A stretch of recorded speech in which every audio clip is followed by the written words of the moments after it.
Nesta semana, o governo Temer vai completar o primeiro ano e certamente vai comemorar os bons números da economia brasileira. Agora, na verdade, ele também não tem muito o que entregar, porque a economia brasileira teve avanços importantes, mas no sentido de sair da recessão histórica que viveu nos últimos 2 anos. Saída da recessão não significa uma melhora efetiva da atividade econômica. Entre os bons dados, nós temos a queda muito forte da inflação e nesta semana, com a divulgação do IPCA do último mês, devemos ter a confirmação de uma inflação em 12 meses abaixo do centro da meta. Vitória importante, só que ainda tem muita relação com a retração da atividade econômica, que reduziu muito o espaço para remarcações de preços, e ainda o governo deu sorte de, no começo deste ano, ter tido um comportamento muito positivo dos alimentos, que tem um peso relevante nos índices de inflação. Então, a inflação é um bom dado, mesmo que relacionada ainda aos efeitos da crise econômica. Inflação mais baixa deu espaço para a redução dos juros básicos, juros que durante um longo período ficaram estacionados no patamar recorde dos 14,25% ao ano. Aos poucos há uma intensificação do processo de corte. A taxa básica já está em 11,25% e pode fechar este ano ao redor de 8,5%. Também é um dado relevante que abre a possibilidade de cortes maiores das taxas de juros do crediário em geral, dos empréstimos e financiamentos, o que pode reduzir um dos outros grandes problemas que ainda temos na economia brasileira, que é o endividamento elevado, a inadimplência, tanto por parte dos consumidores como das empresas. Agora, o governo ainda continua brigando para reestruturar as finanças públicas, tem dificuldade para cumprir a meta fiscal deste ano, já piorou a meta do ano que vem. Neste ano prevê um déficit de 139 bilhões, no ano que vem de 129.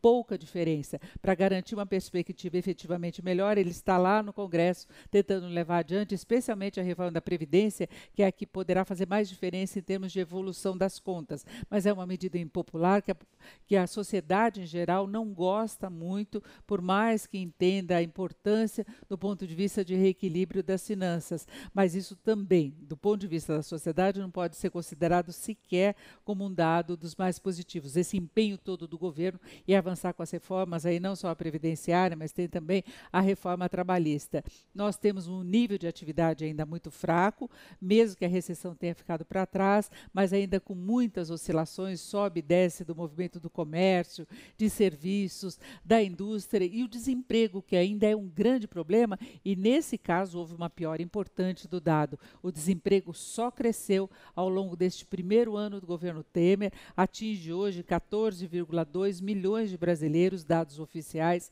sem considerar aquele contingente imenso de pessoas que sequer estão procurando uma colocação. Então, são esses os dados positivos. É o fato de o governo estar deixando para trás uma recessão histórica, de a inflação e os juros estarem caindo, de o governo estar empenhado para valer em reestruturar as finanças públicas, recuperando uma gestão mais responsável que foi deixada de lado no governo anterior, que acabou ocasionando, inclusive, o impeachment. Vale lembrar que, mais de todas as questões políticas, teve a questão das pedaladas fiscais, do uso aí de transferências de recursos de instituições do governo para o Tesouro, esse intercâmbio de recursos para mascarar o rombo que o governo anterior deixaria para este governo, aquela herança de desequilíbrio total das finanças públicas. Então, agora é ver se nos próximos meses o governo consegue entregar números efetivamente melhores para a sociedade. Por enquanto, ele promete essa melhora mais efetiva,